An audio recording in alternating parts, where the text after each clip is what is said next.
This is a new lens adapter, but not the type of lens adapter that you expect to exist. Check it out. This is a CineD Gear News video supported by B&H and CVP. Hi guys, I'm Johnny from CineD and I'm here with Mike from Module 8. Yes. Module 8, yes.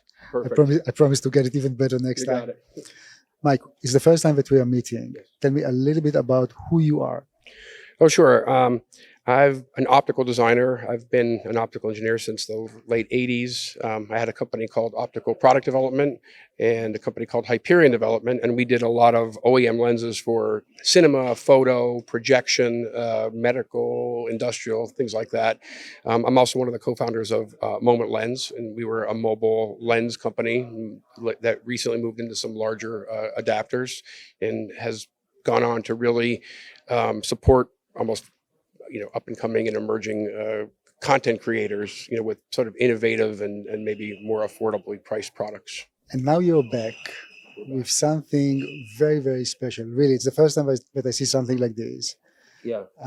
Tell me a little bit about this thing over here, which is, it looks like an adapter. Before I go into the adapter, I have to preface that my co-founder in Module 8 is a cinematic innovator legend. His name is Ian Neal. You might have heard of him.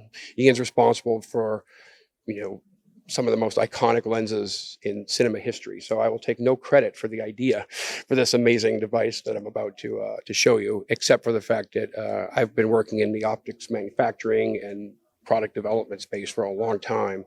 So when Ian, who has his Baker's Dozen Academy Awards, showed me the patent application for this technology, I saw a real opportunity to bring it to as many people as possible, as opposed to keeping it reserved for sort of the high end. And we decided to come out with this adapter. And the adapter, the purpose of this adapter Yes. is to bring a look Yes. to a normal lens.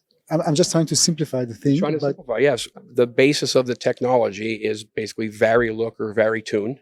And it's almost like a zoom lens for looks, where you could start with a minimum look and take it all the way to a very strong look. So we have this technology that we can go a lot of different ways with. And we decided to come up with a compact adapter that could fit on any EF lens. So whether it's a cheap EF lens, it's a nicer one, or even if it's something like a like a Tokina Cinema, any EF lens, you put this between your camera and your mirrorless camera. We're specifically tying ourselves to E-mount and RF mount for launch.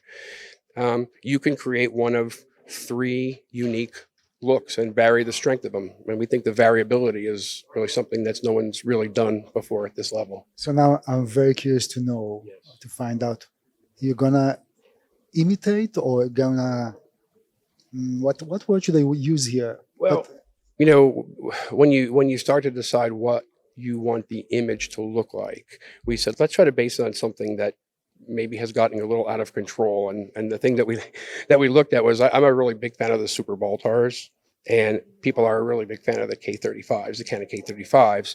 And right now those lenses have gotten almost more expensive than a set of primes from an A-list sort of manufacturer.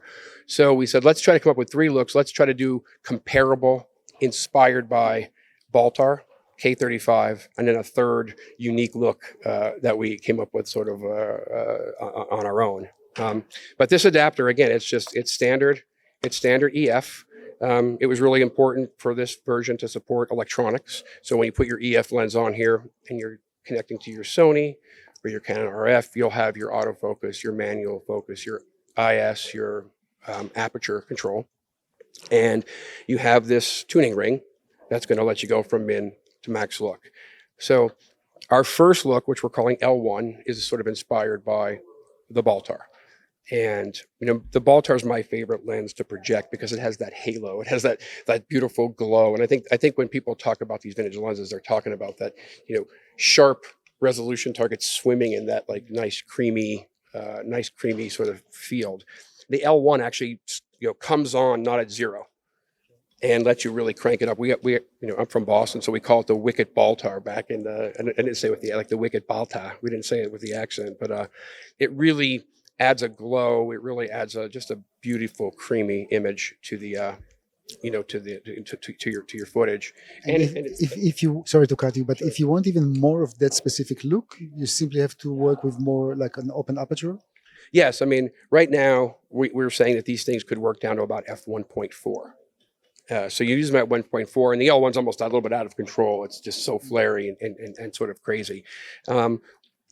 Just like a regular lens, as you stop it down, you're going to start to lose the effect. This stronger one, you probably get 2.8, no problem. Maybe getting into 3.5, 4 for certain scenes. It has to be sort of lit right. But the other nice thing about our L1 is that it's full frame. So the reason that more people don't use the Super Baltars is the whole set's not full frame. But now you're going to have something that applies sort of that inspired by Baltar look on any lens, and it's going to be full frame or S35. Sounds extremely interesting. I mean, this is one of those products when you hear about them, you simply want to try it and see for yourself.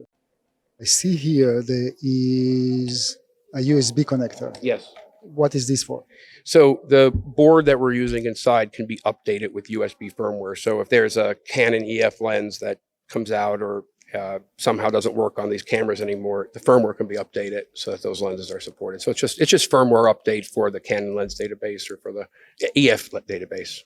Why did you choose to go with crowdfunding? You want more exposure for the product, or what is the expectations here? Well, the expectation is, we're sort of collaborating with Moment on the launch, and Moment's just so good at Kickstarters. I mean, that's how we almost started the company, and they've just done really, really well. It raises the money you need without giving up equity. It also really lets you decide what you have. And we're going to put up 3 looks on Kickstarter. We're going to see what our sort of market is. We're going to put up both RF and E-mount. So we're going to see what people's preference is. It'll help us guide sort of where we take the manufacturing. Can you already tell us in what price range you expect to sell those adapters? Sure. Well, everyone who goes to Kickstarter will get the Kickstarter discount, the early adopter discount. We are still finalizing pricing.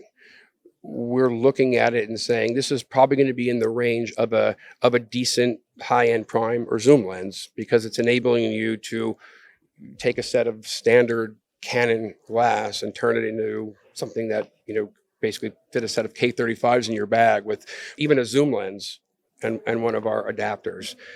So we only have a week, but I think our MSRP is going to be probably a little north of 2K.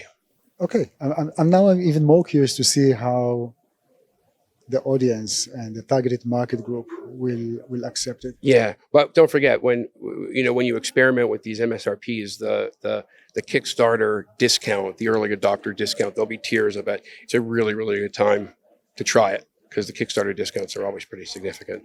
And let's say that you're very happy with the campaign. When do you think you will start actually delivering those to the market?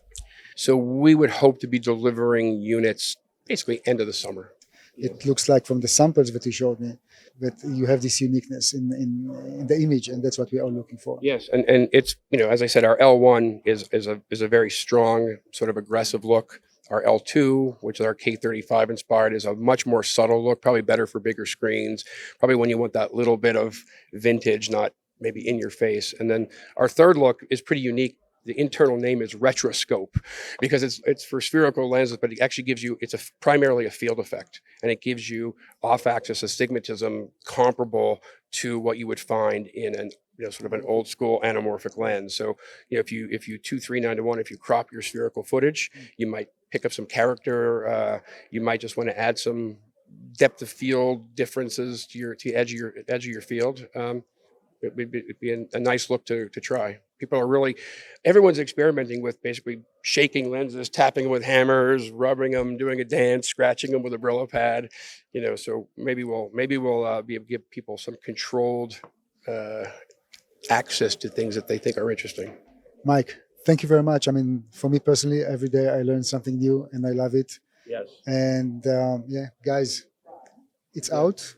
The campaign is out, and just check it out. There is nothing here to lose. $425. Give us a chance. The early adopter discounts on Kickstarter are always huge, and stay tuned for more things we're going to do.